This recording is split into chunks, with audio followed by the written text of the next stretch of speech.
ఇంట్లో వాతావరణం మంచిగా ఉండి ఆ యొక్క 10 దినాల ఉపవాస ప్రార్థన మంచిగా ముగుస్తుందని ఆశపడుతూ ప్రార్థన చేస్తున్నాం. మీరు కూడా ప్రార్థన చేయండి. అలాగే యూత్ మీటింగ్ బుధవారం సాయంత్రం పెట్టుకుందాం. అప్పుడు నేను వస్తాను. ఎందుకంటే మనం సామెతల గ్రంథాన్ని చాలా ప్రాముఖ్యంగా ధ్యానం చేస్తున్నాం. 2 అధ్యాయాలు ధ్యానం చేయడానికి ప్రభు సహాయం చేశారు. కాబట్టి ఎక్కడ మధ్యలో గ్యాప్ రాకుండా ఉండడానికి బుధవారం సాయంత్రం 9 గంటలకి. ఏ రోజైనా ఒకటేనా? సోమవారమే కుదురుతుంది అందరికీ? ఏ రోజైనా పర్వాలేదు కదా? బుధవారం సాయంత్రం రాత్రి 9 గంటలకి మనం గూగుల్ మీట్లో కలుద్దాం. దేవుని మహాకృపను బట్టి మొన్న సోమవారం గూగుల్ మీట్లో 33 ఐడీలు అంటే ఫోన్ల ద్వారా 48 మంది పాల్గొన్నారు యూత్ మీటింగ్లో. అలాగే కొనసాగాలి. ఇంకా పోయిన వారం అంతకుముందు వారాలు రాలేకపోతే ఎవరైనా వారు కూడా జాయిన్ అవ్వాలి. అందరూ కూడా సామెతల గ్రంథాన్ని వారి హృదయంలో చేర్చుకోవాలి. దేవుని చేత బలంగా ఆశీర్వదించబడాలి. ఒక గొప్ప యవనస్తులుగా యేసుక్రీస్తు అనే పునాది మీద కట్టుకునే యవనస్తులుగా మన యవనస్తులు మారాలని నేను ఆశపడుతున్నాను. ఓకేనా? సో బుధవారం రాత్రి 9, బుధవారం ఉదయం స్త్రీల కూటం జరుగుతుంది. శుక్రవారం ఎప్పటిలాగానే బైబిల్ స్టడీ జరుగుతుంది. బైబిల్ స్టడీకి అందరూ కూడా రావాల్సిందిగా ప్రేమపూర్వకంగా మనవి. దేవుని యొక్క వాక్యంలోనికి వెళ్దాము ఆలస్యం చేయకుండా. దానియేలు గ్రంథం 9వ అధ్యాయం. దేవుని యొక్క వాక్యాన్ని ఒక్క ఆరాధనలోనైనా తప్పకుండా శ్రద్ధగా వినాలి పరిచర్య చేసే వాళ్ళందరూ కూడా. కాబట్టి దానికే మనం కట్టుబడి ఉంటాం. రెడీ థ్యాంక్ యూ అమ్మా, థ్యాంక్ యూ. గురువారం 5వ తారీఖు పేరెంట్స్ ప్రేయర్ మీటింగ్, పిల్లల కొరకు ప్రార్థన నెలకొక్కసారి. గురువారం సాయంత్రం 7 గంటలకి. ఒక్కరు కూడా మానొద్దు, అందరూ కూడా ప్రార్థన చేయాలి. మనమందరం కూడా దేవుని సన్నిధిలో మొరపెట్టాలి. ప్రతి ఒక్క తల్లి తండ్రి కలిసి భార్యాభర్తలుగా మీరు దేవుని సన్నిధిలోనికి రావాలి. ప్రతి ఒక్కరూ మరి రావడానికి ఇష్టపడని భర్త కానీ ఎవరైనా భార్య కానీ ఉంటే చేయబట్టుకుని తీసుకురండి. పాస్టర్ గారు రమ్మన్నారు, మన ఇద్దరం కలిసి మోకరించాలి, ప్రార్థన చేయాలి అని. పోయిన నెల వచ్చారు, అంతకుముందు నెల వచ్చారు. ఈ నెల కూడా ప్రతి ఒక్కరూ దేవుని మందిరంలోనికి గురువారం సాయంత్రం 7 గంటలకి ఒక్కరు కూడా మానకుండా భార్యాభర్తలు ఇద్దరూ దేవుని సన్నిధిలోనికి వచ్చి మీ పిల్లల కొరకు, మీ పిల్లల భవిష్యత్తు కొరకు, వారి ఆత్మీయ జీవితం కొరకు, వారి విద్య కొరకు, వారి యొక్క ప్రతి అవసరత కొరకు మనం ఎలుగెత్తి చేతులెత్తి దేవుని సన్నిధిలో మొర్రపెట్టి ప్రార్థన చేయబోతున్నాం. దేవునికి స్తోత్ర. మీరు వేడుకొను దేనిని గూర్చి అయినను మీలో ఇద్దరు ఏకీభవించిన ఎడల అది నా తండ్రి వలన కలుగును అని యేసు ప్రభువారు చెప్పారు. దైవ సేవకునితో ఏకీభవించి ప్రార్థన చేయడం నాకు ఇష్టమే, నా పిల్లల విషయం అన్నవారు ఎవరైనా ఉంటే చేయెత్తి చూపించవచ్చు. దేవునికి మహిమ కలుగును గాక. మీ పిల్లల కొరకు గతంలో మీ పిల్లలు పసిగుడ్లప్పటి నుంచి కూడా మీ పిల్లల కొరకు ప్రార్థన చేయడం నేను ఎరుగుదును, మేము ఎరుగుదాం. కాబట్టి ఆ ప్రార్థనను మనం కొనసాగిద్దాం. కరోనా సమయంలో కొన్నిసార్లు జూమ్లో ప్రేయర్ చేయడం జరిగింది. ఇప్పుడు ఏమీ కరోనా లేదు. ఏ పరిస్థితిలోనైనా మీరు దేవుని సన్నిధికి రాగలిగిన కృప దేవుడు మనకి ఇస్తున్నారు కనుక గురువారం సాయంత్రం నెలకొక్కసారి అస్సలు మానకుండా దేవుని సన్నిధిలో ఉందాం. దానియేలు గ్రంథం 9వ అధ్యాయం. దానియేలు గ్రంథం 9వ అధ్యాయం మొదటి 2 వచనాలు చదవండి. అరే బాబు, బైబిల్ ఉన్నవాళ్ళు బైబిల్ తీయండి. సండే స్కూల్ టీచర్ వచ్చి అక్కడ కూర్చో. మాదీయుడగు అహశ్వరోషు యొక్క కుమారుడైన దర్యావేషు కల్దీయుల పైన రాజాయిను. అతని ఏలుబడిలో మొదటి సంవత్సరం నందు దానియేలును నేను యెహోవా తన ప్రవక్త యిర్మీయాకు సెలవిచ్చి తెలియజేసినట్లు యెరూషలేము పాడుగా ఉండవలసిన 70 సంవత్సరములు సంపూర్తి అయి ఉన్నవని గ్రంథము వలన గ్రహించి తిని. ప్రార్థన చేసుకుందాం. ప్రార్థన చేసుకున్న తర్వాత మరొకసారి చదువుకుందాం. అందరూ కూడా దయచేసి ఒక్కమారు ప్రభువా మీ వాక్యము చేత నన్ను దర్శించండి. చెరలో ఉజ్జీవములో మేమున్నాం ప్రభువా. చెరలో ఉజ్జీవం అనే అంశంలో ఈరోజు నన్ను దర్శించండి ప్రభువా. ఇంతవరకు నాతో మాట్లాడుతూ వచ్చినందుకు స్తోత్రమయ్యా. ఈ సమయంలో నాతో మాట్లాడి మమ్మల్ని బలపరచండి అని ప్రార్థన చేద్దామా? ఈ సమయంలో ప్రతి ఒక్కరూ నోరు తెరిచి ఒకసారి ప్రార్థన చేయండి. ట్యూబ్లైట్లు అన్నీ వేయండి నాన్న మందిరంలో.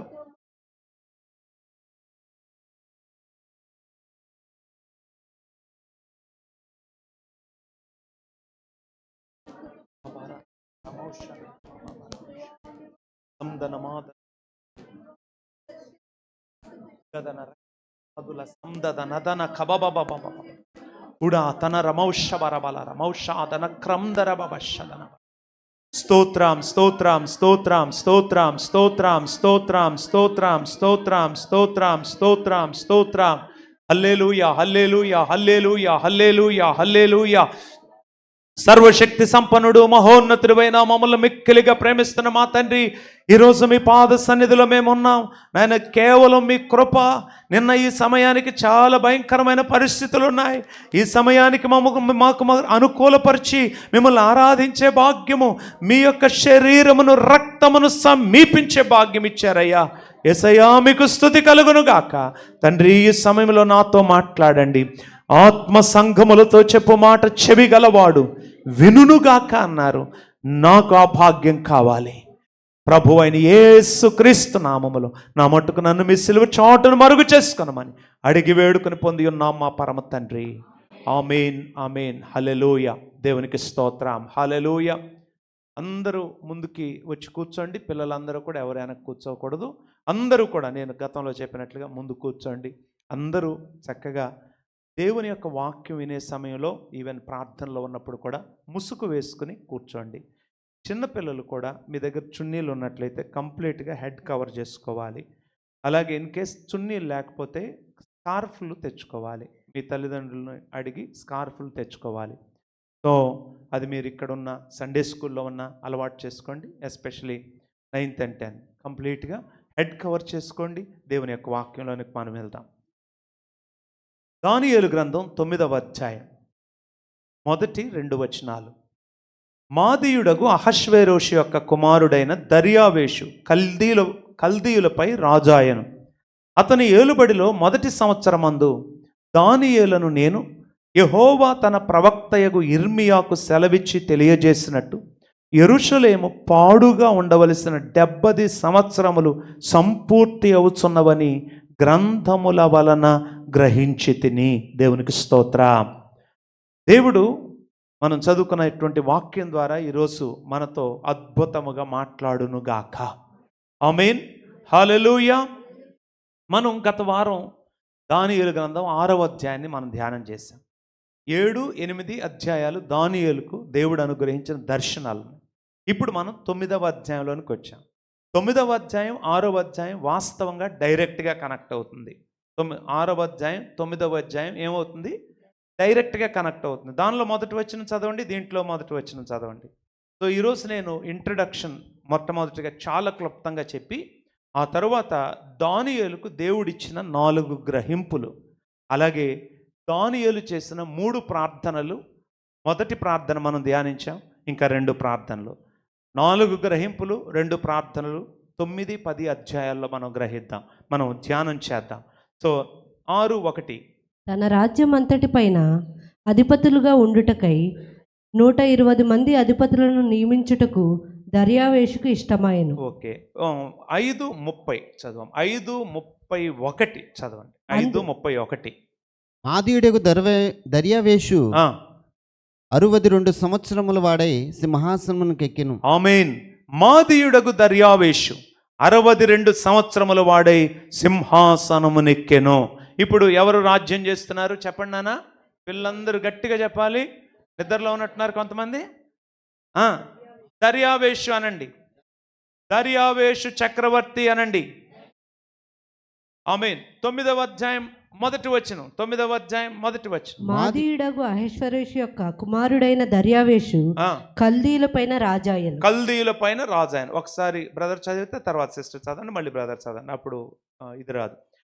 మాదీయుడగు అహష్వేరోషు యొక్క కుమారుడైన దర్యావేషు. ఇందాక ఎవరి పేరు చెప్పారు? దర్యావేషు. ఇప్పుడు ఎవరి పేరు చెప్పారు? దర్యావేషు. అంటే జస్ట్ సందర్భం ఒకటే, కొంచెం గ్యాప్ ఉంది. ఈ గ్యాప్ నేను మీకు పూరిస్తాను. మాదీయుడగు అహష్వేరోషు యొక్క కుమారుడైన దర్యావేషు కల్దీయుల పైన రాజయ్యాడు. అలాగే యావత్ బబులోను సామ్రాజ్యాన్ని కూడా అతను జయించాడు. బెల్షస్సరు హతుడయ్యాడు. ఈ సమయంలో మనం గమనిస్తే దానియేలుకు చాలా పెద్ద శోధన వచ్చింది. ప్రార్థన చేయకుండా శోధనను జయించాడు. జయించడం మాత్రమే కాదు, ఆ రాజు అయినటువంటి దర్యావేషు యావత్ రాజ్యములో ఒక శాసనాన్ని పుట్టించాడు. ఆ శాసనం ఏంటో చెప్పగలరా? ఆ శాసనం ఏంటో చదవగలరా? యావత్ రాజ్యములో కూడా శాసనమును పుట్టించాడు. ఆయనే జీవము గల దేవుడు, ఆయనే యుగయుగములుండువాడు, ఆయన రాజ్యము నాశనము కానేరదు. పైన కూడా చదవాలమ్మా, నా 26వ వచనం నుండి చదవండి. మీకు క్షేమాభివృద్ధి కలుగునుగాక. చదువు. మీకు క్షేమాభివృద్ధి కలుగునుగాక. నా సముఖమున నియమించినదేమనగా, నా రాజ్యంలోని సకల ప్రభుత్వములందుండు నివాసులు దానియేలు యొక్క దేవునికి భయపడుచు ఆయన సముఖమున వణుకుచుండవలెను. ఆయనే జీవము గల దేవుడు, ఆయనే యుగయుగములుండువాడు, ఆయన రాజ్యము నాశనము కానేరదు, ఆయన ఆధిపత్యము తుదమట్టుకు ఉండును. ఆయన విడిపించువాడును రక్షించువాడునై ఉండి పరమందును భూమి మీదను సూచక్రియలను ఆశ్చర్య కార్యములను చేయువాడు. ఆయనే సింహముల నోట నుండి ఈ దానియేలును రక్షించెను అని వ్రాయించెను. ఆమేన్. దేవునికి మహిమ కలుగును గాక. ఏం రాయించాడు? మీకు ఏమైనా అర్థమైందా? గొప్ప ఆజ్ఞ. సింహముల గుహలో నుండి దానియేలు బయటికి రావడం ఎంత అద్భుతమో, ఈ శాసనము వెలువడడం కూడా అంతే అద్భుతం. Yes or no? ఒక అన్యుడైన రాజు అన్య రాజ్యములో నిజమైన దేవుడెవరో గ్రహించి ఆ దేవుడే దేవుడు అని పలకడం ఎంత అద్భుతం అండి. మొన్న నెబుకద్నెజరు పలికాడు, ఇవాళ ఎవరు పలుకుతున్నారు?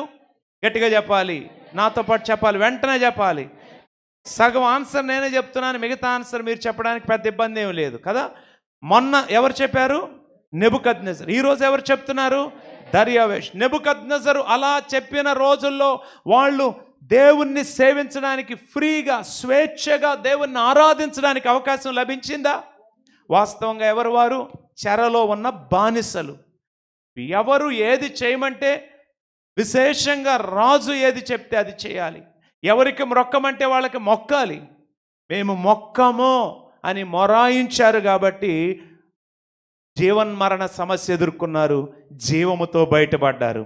బయటపడటమే ఒక అద్భుతమైతే, బయటపడటమే కాదు, ఆ రాజు నోటితో నిజమైన దేవుడు ఎవరో ఒప్పిస్తున్నారు. దేవునికి స్తోత్రం.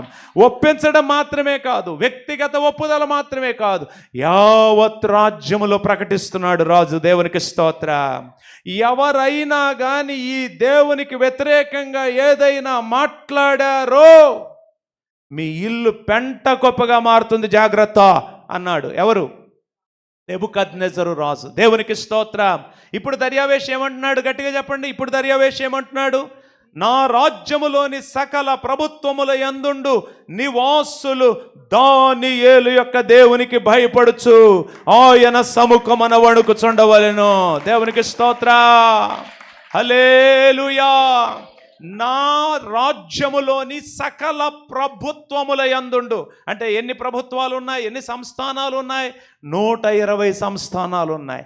120 సంస్థానాలలో ఉన్నవారు అందరూ కూడా దానియేలు దేవుణ్ణి ఆరాధించాలి. మంచిది, అన్యులు కూడా ఆరాధించడానికి రాజు ఆజ్ఞ అయ్యింది. కానీ మన గొప్ప కృప ఏంటంటే, యూదులందరూ సజీవుడైన దేవుణ్ణి ఆరాధించుకోవడానికి మరొక్క మారు అవకాశం వచ్చింది. దేవునికి స్తోత్రం.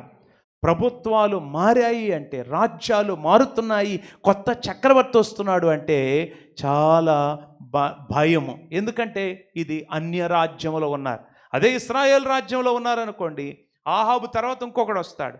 ఆహాబు భయంకరుడైతే ఇంకొకడు భక్తిపరుడు వస్తాడు, మరొకడు. వాళ్ళందరూ కూడా ఎవరు? యూదులే. వారందరూ కూడా ఇశ్రాయేలీలు, వారందరూ యెహోవా దేవుణ్ణి సేవించవలసిన వారు. ఓకే, కానీ ఇక్కడ ఏంటంటే ఇది అన్య సామ్రాజ్యం. కల్దీయుడు వస్తాడో, మాదీయుడు వస్తాడో, పారసీకుడు వస్తాడో, లేక బబులోను రాజ్యాన్ని దానికి నెబుకద్నెజరు వస్తాడో, వాడు ఏది చెప్పమని చేయితే అది చేయాల్సిన పరిస్థితి. ఇప్పుడు మరొకసారి యూదులకు స్వాతంత్రం. నేను అడుగుతున్నాను, మీ ఇంట్లో జీవము గల దేవుణ్ణి ఆరాధించడానికి నిజమైన స్వాతంత్రం మీకుందా? ఉందా? ఆమేన్. ఉండటం ఒక ఎత్తు, దాన్ని మీరు సంపూర్ణంగా వినియోగించుకుంటున్నారా? సంపూర్ణంగా వినియోగించుకుంటున్నారా? నీ భర్త నిన్ను కొట్టడు, తిట్టడు, నువ్వు ప్రార్థన చేసుకుంటే నువ్వు నిజంగా ప్రార్థన చేస్తున్నావా? యథార్థంగా ప్రార్థన చేస్తున్నావా? ఎప్పుడైనా ఉపవాసం ఉండి ప్రార్థన చేస్తున్నావా? స్వేచ్ఛ దేవుడిచ్చాడు. నిజమైన దేవుడు ఎవరో గ్రహించే కృప దేవుడిచ్చాడు. దర్యావేష్కి ఇచ్చాడు, మీకు నాకు ఇచ్చాడు. కానీ మీరు నేను ఎలా ఉపయోగించుకోవాలి? దానియేలు ఎలా ఉపయోగించుకుంటున్నాడో అలా ఉపయోగించుకోవాలి. Yes or no? Shadrach Meshach Abednego ఎలా ఉపయోగించుకుంటారో తమకు లభించిన స్వేచ్ఛను అలా ఉపయోగించుకోవాలి. వారిని చూసి ఆ రాజ్యములో ఉన్న యూదులందరూ కూడా మనం చెరలో ఉన్నాం, కానీ చెరలో ఉన్నట్లేదు. ఎంత అద్భుతం, మన దేవుణ్ణి ఆరాధించగలుగుతున్నాం. అక్కడైనా భయంకరమైన 28 పాపాలు చేసి వచ్చారు చెరలోనికి. యెహెజ్కేలు గ్రంథం 22వ అధ్యాయంలో మీరు గమనిస్తే. కానీ ఇక్కడికి వచ్చైనా బతుకులు మార్చుకుంటున్నారా యూదులు అనేది ప్రశ్న. Yes or no? ఇక్కడ గొప్ప స్వేచ్ఛను దేవుడు అనుగ్రహిస్తున్నాడు. దానికి ఎవరు వెల చెల్లించవలసి వస్తూ ఉంది? మొన్న షడ్రకు మెషకు అబేద్నెగోలు వెల చెల్లించారు. ప్రాణానికి ప్రాణం అడ్డం వేశారు. మా ప్రాణాలు పోయినా పర్వాలేదన్నారు. దేవుడు వారి యొక్క కార్యాన్ని ఘనపరిచాడు. ఇప్పుడు ఎవరు అడ్డం వేశారు ప్రాణాన్ని? దానియేలు. సింహాల నోట్లోకి నా తలకాయ వెళ్ళినా పర్వాలేదు, నేను మాత్రం ప్రార్థన చేయడం మాననన్నాడు. ఇప్పుడు దానియేలు వెల చెల్లించాడు. He paid the price and he got freedom for the whole nation to worship the lord. Yes or no? గట్టిగా చప్పట్లు కొట్టరే. మెలకున్న వాళ్ళందరూ గట్టిగా చప్పట్లు కొట్టండి. చేతులు 2 గట్టిగా పడితేనే చప్పట్లు వస్తాయి. 2 చేతులు గట్టిగా కలిస్తేనే చప్పట్లు వస్తాయి. దేవునికి మహిమ కలుగును గాక. హల్లెలూయా, హల్లెలూయా. దేవునికి స్తుతి కలుగును గాక. ఎంత అద్భుతం. అయితే ఆ గొప్ప పరిస్థితిని ఉపయోగించుకోవడానికి దానియేలు ముందున్నాడు. కాబట్టి దానియేలు దగ్గరికి నేను వస్తున్నాను. చూడండి, దానియేలట ఈ అహష్వేరోష్ కుమారుడైన దర్యావేషు యొక్క మొదటి సంవత్సరములో దానియేలును నేను యెహోవా తన ప్రవక్తయగు ఇర్మియాకు సెలవిచ్చినట్లుగా. బై ద వే, యెహోవా అనే పదం దానియేలు గ్రంథంలో ఇదే మొట్టమొదటిసారి రాయబడుతుంది. యెహోవా అంటే ఇప్పటి వరకు దేవుడని, అలాగే మరలా దానియేలు దేవుడని, లేకపోతే నెబుకద్నెజరు దేవుడని, షడ్రకు మెషకు అబేద్నెగోలు దేవుడని ఇట్లా వ్రాయబడుతూ వచ్చింది. ఇక్కడ మనం గమనించినట్లయితే యెహోవా తన ప్రవక్తయగు ఇర్మియాకు సెలవిచ్చి తెలియజేసినట్టుగా యెరూషలేము పాడుగా ఉండవలసిన 70 సంవత్సరములు సంపూర్తి అవుతున్నవని గ్రంథముల వలన గ్రహించితిని. దేవునికి స్తోత్ర. ఒకవేళ దానియేలుకి ఈ గ్రంథములు అనగా ఇర్మియా గ్రంథం అక్కడ రాయబడి ఉంది, ఇర్మియాకు సెలవిచ్చినట్లుగా ఇర్మియా యొక్క గ్రంథము మరికొన్ని గ్రంథాలు దానియేలుకి అందడానికి కొంత సమయం పట్టి ఉండవచ్చు. లేకపోతే ఇప్పుడు కలిగినటువంటి ఫ్రీడమ్, స్వేచ్ఛను బట్టి దానియేలు దగ్గరికి మరల ఎవరైనా సరే ఈ గ్రంథాలను అందించే పరిస్థితి వచ్చి ఉండొచ్చు. మంచిది. ఎలాగైనా సరే దానియేలు ఏం చదువుతున్నాడు అంటే గ్రంథములను చదువుతున్నాడు. అనండి గట్టిగా. ఏ గ్రంథాన్ని చదువుతున్నాడు? ఇర్మియా గ్రంథాన్ని చదువుతున్నాడు. ఇర్మియా గ్రంథంలో ఏముంది? యెహోవా సెలవిచ్చిన మాటలు ఉన్నాయి. గట్టిగా చెప్పాలి. మీ చేతిలో ఉన్న పరిశుద్ధ గ్రంథంలో ఏముంది? గట్టిగా చెప్పగలరా ఎవరైనా? యెహోవా సెలవిచ్చిన మాటలు ఉన్నాయి. It is the word of God. దేవుని యొక్క మాటలు ఇక్కడ ఉన్నాయి. ఈ మాటలకు దేవుడు ఎవరో ఆయనే సార్వభౌముడై ఉన్నాడు. దేవునికి స్తోత్రం. The word of God, the God of the word. దేవునికి స్తోత్రం. దేవుడు తన ప్రవక్త ద్వారా సెలవిచ్చాడు. ఏమి సెలవిచ్చాడు అని మనం గ్రహించినట్లయితే ఏమి సెలవిచ్చాడండి? యెరూషలేము పాడుగా ఉండవలసిన, చెప్పండి, యెరూషలేము పాడుగా ఉండవలసిన 70 సంవత్సరములు సంపూర్తి అవుతున్నాయి. దేవునికి స్తోత్రం. ఎక్కడ సెలవిచ్చాడు అని మనం గమనిస్తే ఇర్మియా గ్రంథం 25 9, 10, 25 ఇర్మియా గ్రంథం 25 9, 10. అలాగే ఇర్మియా గ్రంథం 29 11వ వచనం. క్విక్గా. మీరు నా మాట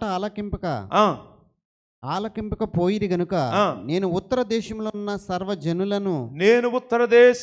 సర్వజనులను నా సేవకుడైన నెబుకద్నెజరును బబులోను రాజును పిలువనంపించుచున్నాను.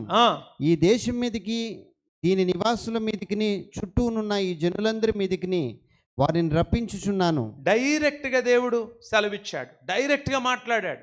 ఎవరిని రప్పిస్తున్నాడో కూడా దేవుడు చెప్పాడు. మీరు నా మాట వినట్లేదు కాబట్టి డైరెక్ట్గా నెబుకద్నెజరును రప్పిస్తున్నాను.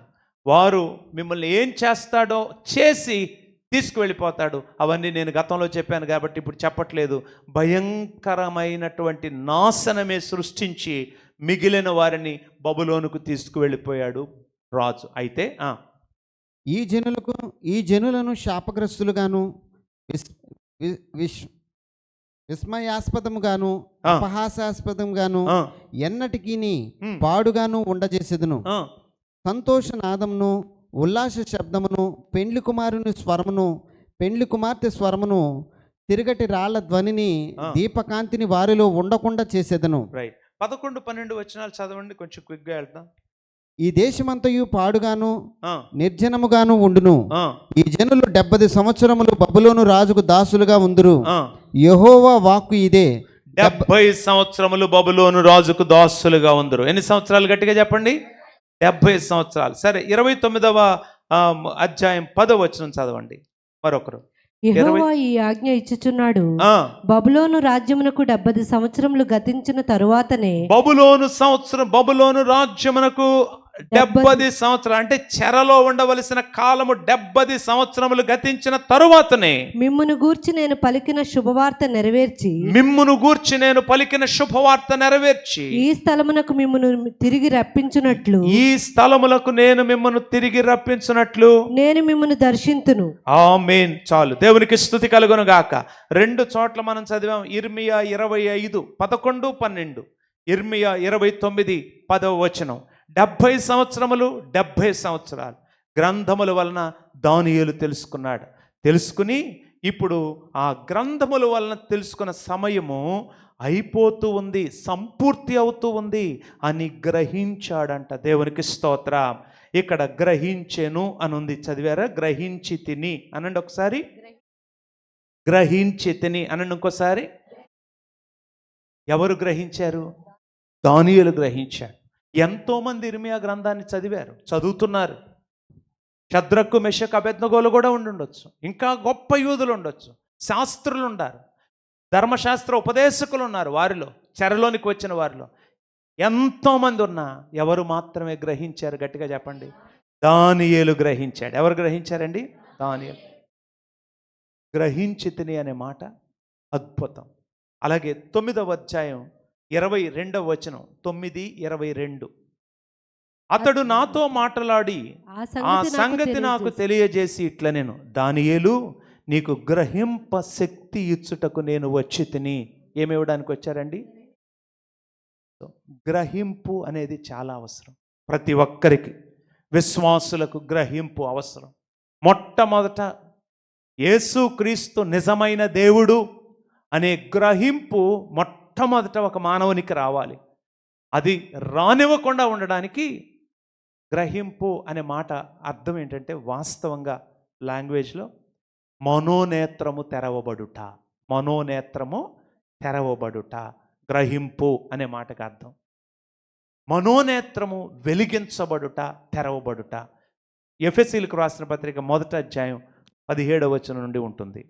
అయితే ఆ గ్రహింపు రాకుండా ఏం చేస్తున్నాడంటే, యుగ సంబంధమైన దేవత మనుష్యుల యొక్క మనోనేత్రములకు గ్రుడ్డితనము కలుగజేస్తున్నాడు. ఎప్పుడైతే వాడు గ్రుడ్డితనం కలుగజేశాడో మనుషులు ఏం చేయలేకపోతున్నారు?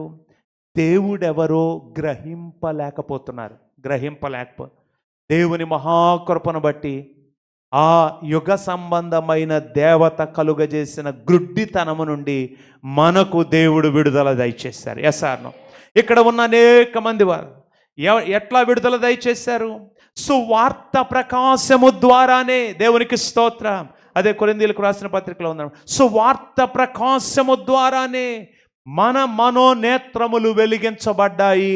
మనము నిజమైన దేవుడెవరో, మన ప్రభువు ఎవరో, మన రక్షకుడెవరో గ్రహించాము. దేవునికి స్తోత్ర. గ్రహింపు అనే మాట దగ్గర చెప్తున్నాను. ఎఫెసీయులకు రాసిన పత్రిక చదువుతారా? మనోనేత్రము వెలిగింపబడుట.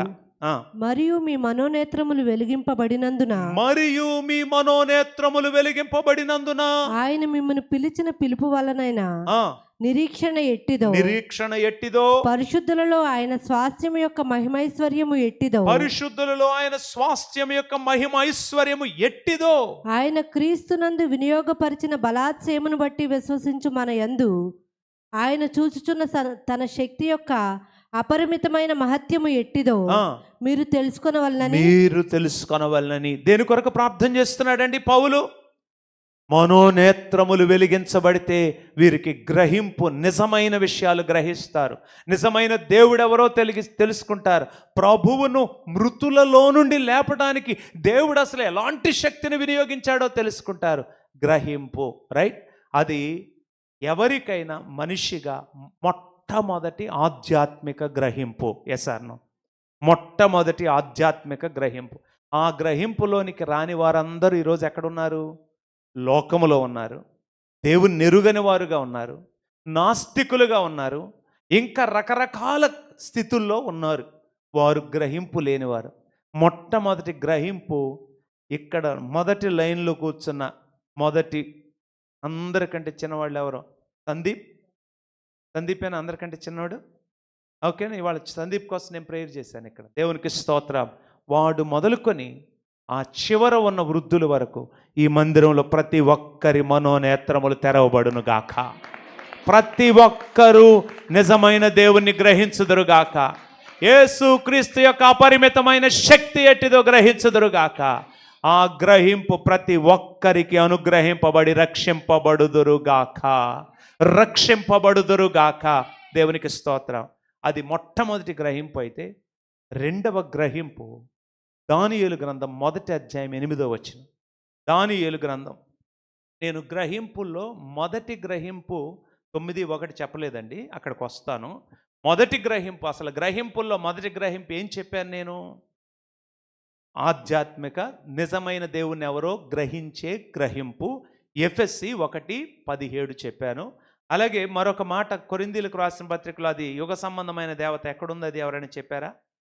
ఎవరైనా అందించగలరా? 1 కొరింథీ 4:4. 1 కొరింథీ 4:4 రాసుకోండి. ఎఫెసీ 1:17 రాసుకోండి. అది అయిపోయింది. ఇప్పుడు నేను దానియేలు 1:8కి వచ్చాను, చదవండి. 2 కొరింథీనా? 2 కొరింథీ 4:4 అని అంటే రాసుకోండి. సారీ, 2 కొరింథీ 4:4. రాజు భుజించు భోజనమును పానము చేయు ద్రాక్షారసమును పుచ్చుకొని తన్ను అపవిత్రపరచు కొనకూడదని దానియేలు ఉద్దేశించి,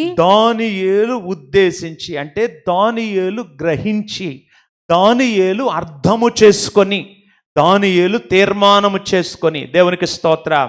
ఇప్పుడు ఏం తీర్మానం చేసుకుంటున్నాడు దానియేలు? గట్టిగా చెప్పండి. దానియేలుకి ఏ గ్రహింపు కలుగుతోంది ఇక్కడ? నేను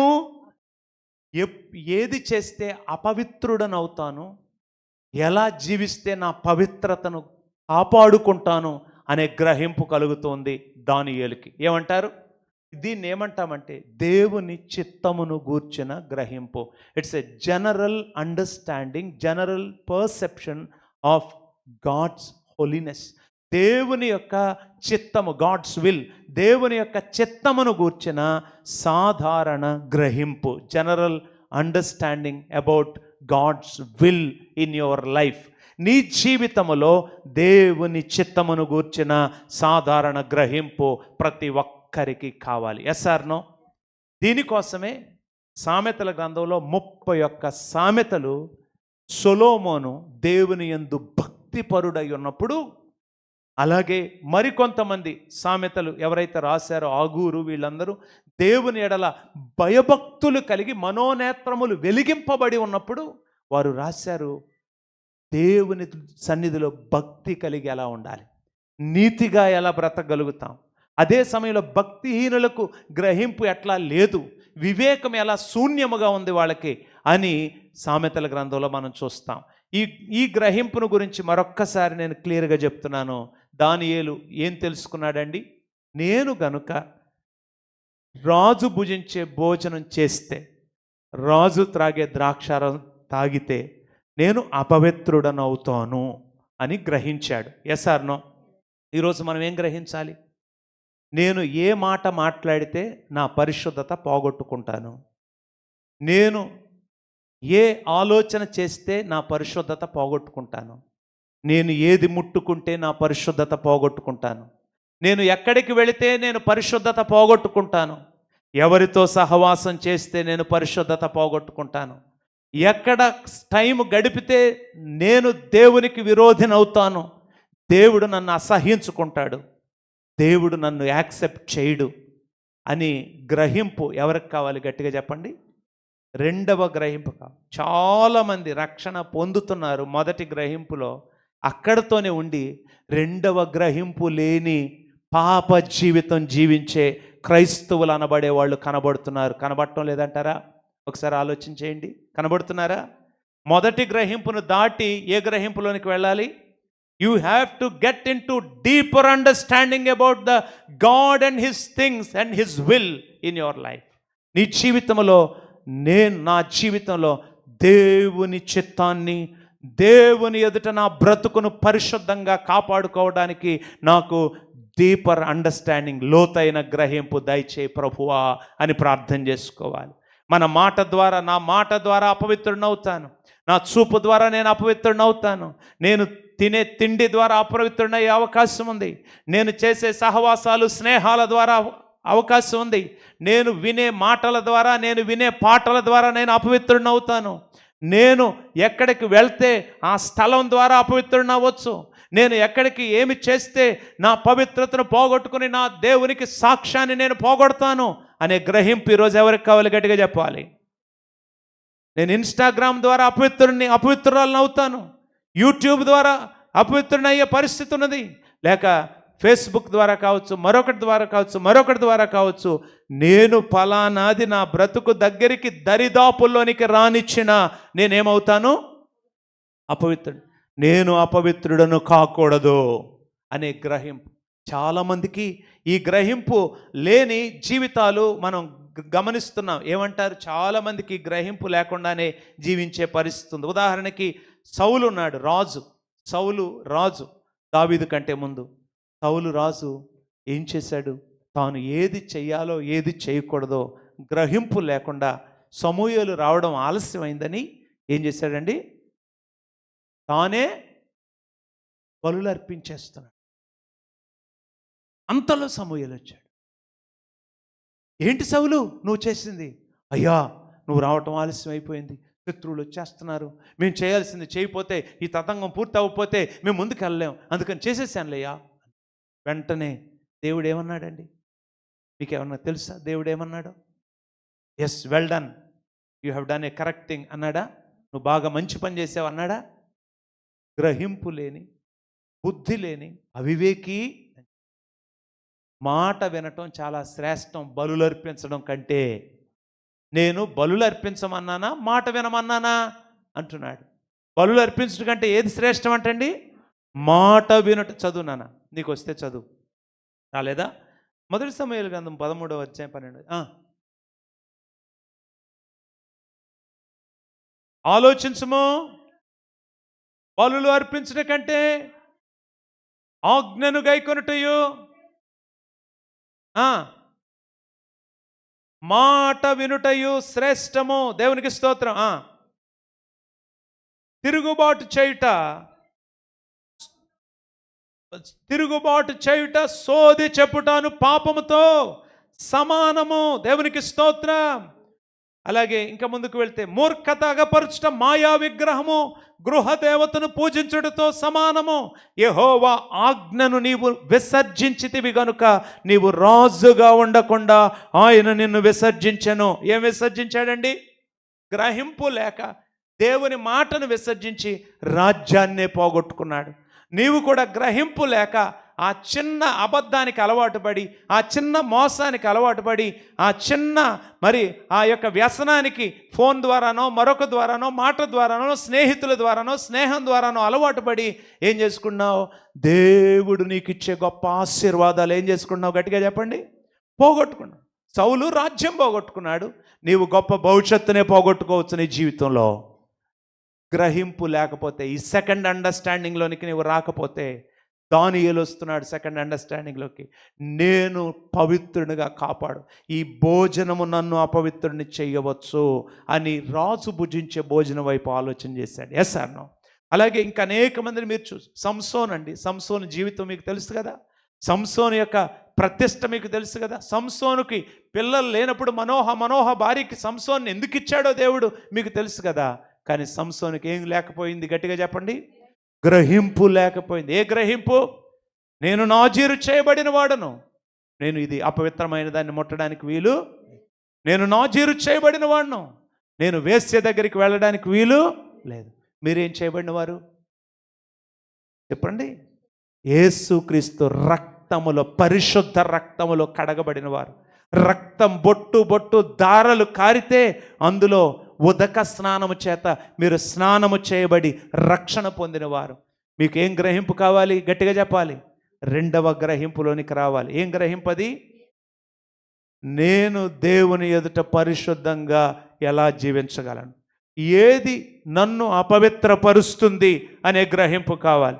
ఈ రోజున నన్ను అపవిత్రపరిచేవేమిటి, అలాగే నన్ను దేవుని చిత్తములో నిలబెట్టేవేమిటి అనే గ్రహింపు కావాలి. సంసోను గ్రహింపు లేక ఘోరం నశించిపోయాడు. సొలొమోను అంత జ్ఞానిగా అనిపించుకున్నాడు, అన్ని గొప్ప సామెతలు రాశాడు, అంత అద్భుతంగా జ్ఞానముతో సామ్రాజ్యాన్ని డేలటం ప్రారంభించాడు. కొద్ది సంవత్సరాలు గడిచేటప్పటికి ఏమైందండి? గ్రహింపు లేదు. అయ్యో, నేను నా భార్యలు తీసుకొచ్చిన విగ్రహాలకి మొక్కితే నా దేవుడు కోపగిస్తాడే, అది అసహ్యము నా దేవునికి. గ్రహింపు లేదు. ఈ రోజున పరిశుద్ధత బాగానే ప్రారంభమవుతుంది. ఉపవాసాలతో నేను మొన్న చెప్పాను కదా, 4 నెలలు వాక్యం చదవాలి, 4 నెలలు ప్రార్థన చేయాలి, 4 నెలలు పరిశుద్ధంగా జీవించిన తర్వాత, సర్టిఫై చేసిన తర్వాతే బాప్తిసం ఇస్తాను. అంతవరకు బాగానే ఉండొచ్చు. మీలో చాలామంది నేను చెప్పకుండానే అలాంటివి చేస్తుండొచ్చు. గతంలో మీరు బాప్తిసం తీసుకునేటప్పుడు కన్నీటితో ప్రతి పాపాన్ని ఒప్పుకుని ఉండొచ్చు. కానీ కొద్ది రోజులు గడిచిన తర్వాత సొలొమోన్ ఏదో మనం దోషిలాగా నిలబెడతాం. మన పరిస్థితి ఏంటి అని తాసులో దేవుడు చూస్తే సొలొమోను కంటే ఘోరం ఉండొచ్చు కూడా ఈ రోజున. Yes or no? సొలొమోను కొద్ది రోజులు బాగానే ఉన్నాడు, కొన్ని సంవత్సరాలు బాగానే ఉన్నాడు. తర్వాత ఏంటి ఆ బ్రతుకు చండాలం అంటున్నాం మనం. నిజమే. నీవు కొన్ని రోజులు బాగానే లేవా? నీవు కొన్ని రోజులు ఉద్యమంలో లేవా? నీవు కొన్ని రోజులు అగ్నిగా బ్రతకలేదా? ఆ తర్వాత ఈరోజు నీవు ఆ మొదటి రోజులాగానే జీవిస్తున్నావా? ఒకసారి ఆలోచించే. ఎందుకు? గ్రహింపు లేక. దానియేలు 82 సంవత్సరాల జీవితంలో అదే పరిశుద్ధతలో ఎలా బ్రతుకుతున్నాడు? 22 నుండి 82 వరకు. గట్టిగా చెప్పరండి. గ్రహింపు, అదే గ్రహింపు కలిగి ఉన్నాడు. నేను సీనియర్ అయ్యాను కాబట్టి అబద్ధం ఆడొచ్చు, నేను అబద్ధాన్ని కప్పిపెట్టుకోవడానికి చాలా చాతుర్యము ప్రదర్శించగలను, I can be very very skilful in that. నేను మారాను, ఇప్పుడు చాలా స్కిల్ఫుల్ అయ్యాను అబద్ధాలు ఆడటంలో, అబద్ధాన్ని కప్పిపెట్టడంలో అనుకుంటున్నావా? అదా నీ గ్రహింపు? సొలొమోనుని అనే ముందు ఒక్కసారి మన వైపు చూసుకోవాలి. నేను కూడా సగం దాకా బాగానే ఉన్నా, ఇప్పుడు నా బ్రతుకేం బాగోలా. నేను కూడా కొన్ని రోజులు బాగానే పరిశుద్ధంగా జీవించా, కానీ ఆ తర్వాత పరిశుద్ధతను పోగొట్టుకున్నాను నేను. ప్రతి ఒక్కరు గ్రహించాలి. ఆ గ్రహింపు రెండవ గ్రహింపు. మూడవ గ్రహింపు దగ్గరికి నేను వస్తున్నాను. ఇప్పుడు 9వ అధ్యాయం దానియేలు గ్రంథం మొదటి వచనం, రెండవ వచనం. అతని ఏలుబడిలో మొదటి సంవత్సరమందు దానియేలును నేను యెహోవా తన ప్రవక్తయగు ఇర్మియాకు సెలవిచ్చి తెలియజేసినట్టు యెరూషలేము పాడుగా ఉండవలసిన 70 సంవత్సరములు సంపూర్తి అగుచున్నవని గ్రంథముల వలన గ్రహించి తిని అనండి గట్టిగా. గ్రంథముల వలన గ్రహించి. నీకు కూడా నీ చేతిలో ఎన్ని పుస్తకాలు ఉన్నాయి? బైబిల్లోని 66 పుస్తకాలు ఉన్నాయి. పేర్లు బాగా నేర్చుకున్నారు కదా, కానీ దాంట్లో ఏమైనా ఒక్క ముక్క గ్రహించారా? ఫాస్ట్ గారు మొదలు పెడతాం. ఆ విషయం చెప్పలేదుగా మాకు, ఓన్లీ పేర్లు అప్పచెప్పమన్నారు. పేర్లు అప్పచెప్పడంలో చాలా కష్టపడ్డాం. అసలు భూప్రపంచం అంతా తిరిగి వచ్చినంత కష్టపడితే కానీ ఆ పేర్లు చెప్పలేకపోయాం. ఇక మీరు వేరే చెప్పారంటే మాత్రం మనం గ్రహించలేమండి అంటారు కదా మీరు, పేర్లు గుర్తుపెట్టుకోవడానికి. సరే ఇప్పుడు ఎవరన్నా అప్పచెప్తారా 66 పేర్లు?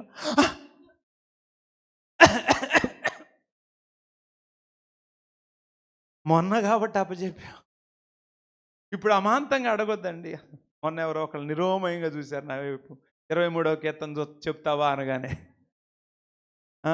అట్లా కుదరదండి. మీరు దానికి కొంచెం ప్రిపరేషన్ ఉంటుంది, ప్లాన్ ఉంటుంది. మేము ఇంటికి వచ్చి ఇంట్లో 5 గంటలకు లేచి ఒక అరగంట బాగా చదివితే కానీ ఇక్కడికి వచ్చి ముక్కున పట్టి చేదలేమంటారు కదా, నిజమే. దానియేలు కూడా అంతేనా? గట్టిగా చెప్పాలి. పుస్తకాల పేర్లు గుర్తుపెట్టుకుంటే అదే గొప్ప గ్రహింపు అనుకున్నాడా? గట్టిగా చెప్పాలి. మరి ఏంటి, ఏమంటున్నాడు చెప్పమ్మా? ఆశ ఏమంటున్నాడు? దానియేలు యొక్క ఆశ ఏంటి? గ్రంథములో ఉన్నదేంటో గ్రహించాలి. నేను గ్రహించకుండా వాక్యము, అర్థము కాని వాక్యం అనేది బైబిల్లో నాకు ఉండకూడదు. ఏముండకూడదు అంటండి? అర్థం కానిది ఏమి ఉండకూడదు. అవసరమైతే మోకాళ్ళు వేసి దేవుణ్ణి అడుగుతా, నాకు ఇది అర్థం కావట్లేదయ్యా చెప్పు అని. దానియేలు యొక్క అండర్స్టాండింగ్ అదేనంటారా కాదంటారా? గట్టిగా చెప్పాలి.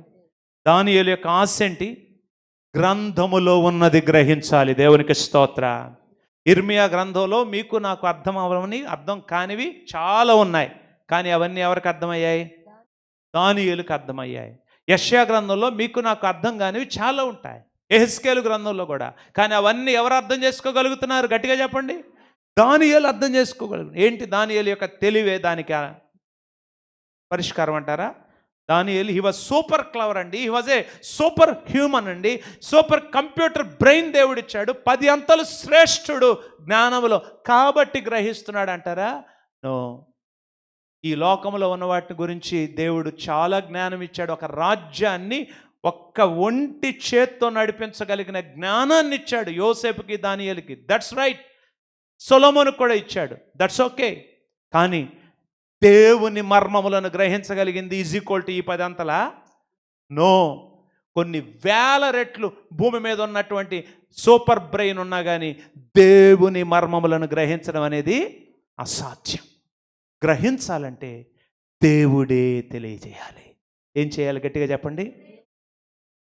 70 సంవత్సరాలు కాబట్టి గ్రహించాడు అని మీరు అనుకోవచ్చు. 70 సంవత్సరాలు మాత్రమే గ్రహించలేదు, ఇంకా చాలా విషయాలు గ్రహించాడు. 70 సంవత్సరాలు అయిన తర్వాత దేవుడు ఆటోమేటిక్గా విడిపిస్తాడా? ఏమైనా చేస్తే విడిపిస్తాడా? అందులో నా పాత్ర ఏమైనా ఉందా, లేకపోతే ఇశ్రాయేలీయులే పాత్ర ఉన్నదా? అన్నీ ఎవరు గ్రహిస్తున్నారు? గట్టిగా చెప్పాలి. దానియేలు గ్రహిస్తున్నాడు. 70 ఇయర్స్ ఒక్కటే గ్రహిస్తే సరిపోతుందా? 70 ఇయర్స్ తర్వాత ఆటోమేటిక్గా రిస్టోర్ చేస్తానని ఏమన్నా దేవుడు చెప్పాడా? చెప్పలేదు. ఏమి చెప్పాడో దానియేలు గ్రహిస్తున్నాడు. నేనేం చేస్తే నా వంతు బాధ్యత ఇందుట్లో ఏముంది? ఈ ఇర్మియా గ్రంథం 25వ అధ్యాయం 9-10 వచనాల్లో, ఇర్మియా గ్రంథం 29వ అధ్యాయం 10వ వచనంలో నా బాధ్యత ఏమున్నది గ్రహిస్తున్నాడు.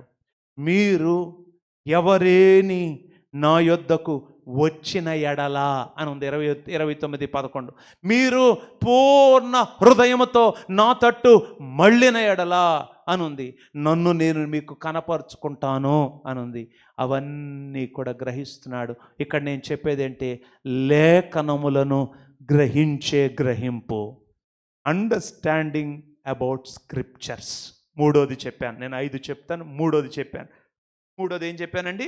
Understanding the scriptures. Understanding about scriptures. ఏదైనా రాసుకోండి, ఒక్క పదం రాసుకోండి. Understanding scriptures. లేఖనముల యొక్క గ్రహింపు.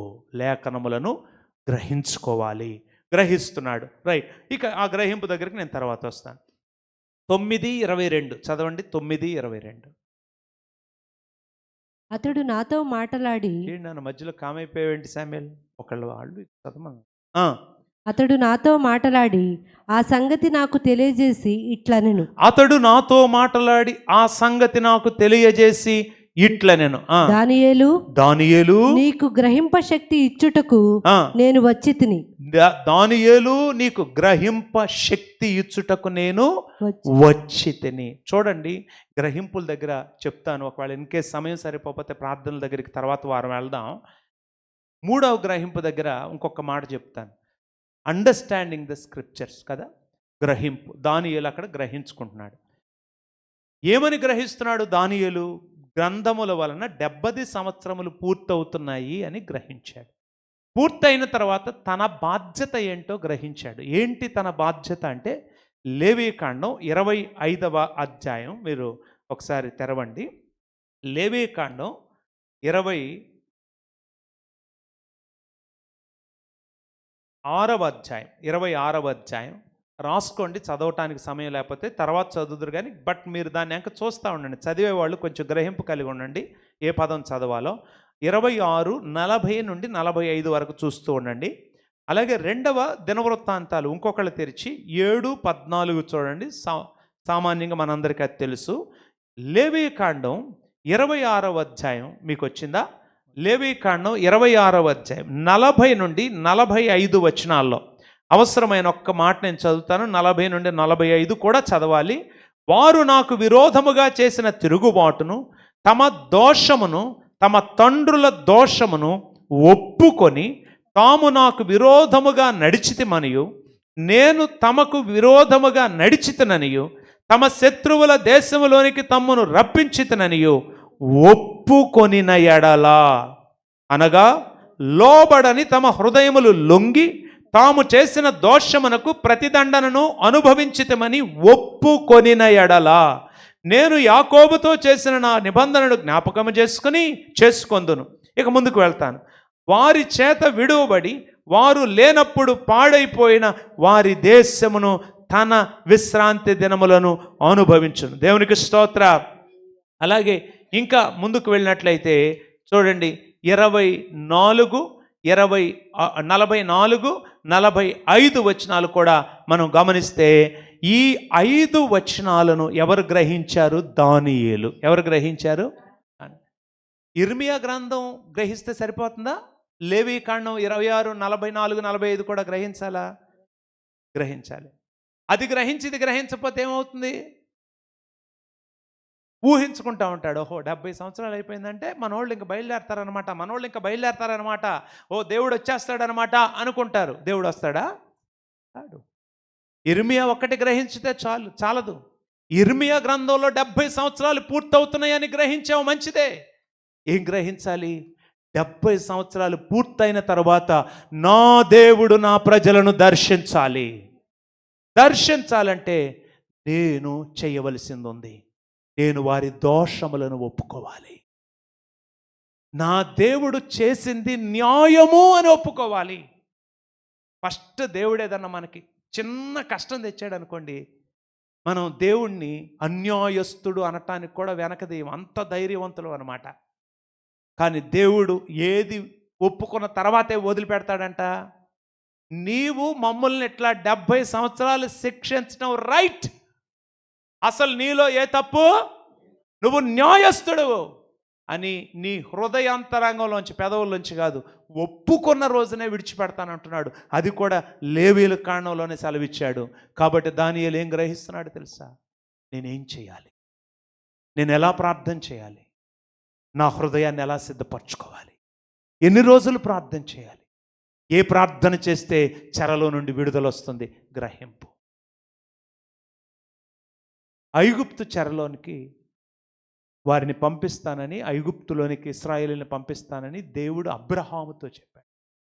వీళ్ళందరూ కూడా నాన్న చెరలోనికి వెళ్తారు, ఐగుప్తులోనికి వెళ్తారు, అక్కడ 400 సంవత్సరాలు వారు వీరిని ఏలతారు అని చెప్పాడు. ఎన్ని సంవత్సరాలండి? 400 సంవత్సరాలు. ఎవరిని ఏళ్తారు? గట్టిగా చెప్పండి. ఐగుప్తీయులు ఇశ్రాయేలుని ఏళ్తారు 400 సంవత్సరాలు. అప్పుడు మళ్ళీ దేవుడు ఏం చెప్పాడు? 400 సంవత్సరాలు అయిన తర్వాత నేను వాళ్ళని దర్శించడానికి వస్తాను, వాళ్ళని విడిపిస్తాను. మామూలుగా విడిపించను, మహాబలము చేత విడిపిస్తాను.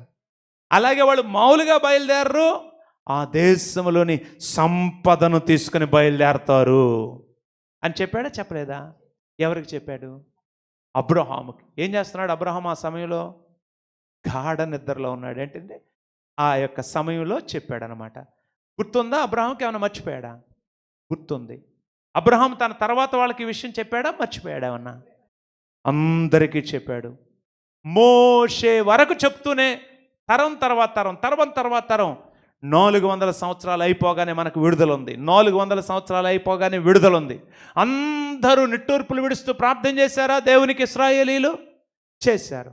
చేస్తే ఇప్పుడు 400 years అవుతుంది. ఇప్పుడు ఎవరిని పంపించాలి దేవుడు? మరి ఎన్ని సంవత్సరాలు వాళ్ళు క్విక్గా అడిగేసి ముగిస్తున్నాను, ఎన్ని సంవత్సరాలు బానిసత్వంలో ఉండిపోయారు? 430 సంవత్సరాలు ఉన్నారు.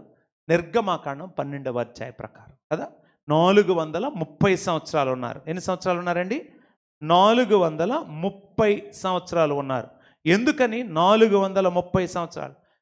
ఆదికాండం 15 ప్రకారం 400 సంవత్సరాలు, నిర్గమాకాండం 12 ప్రకారం 430 సంవత్సరాలు.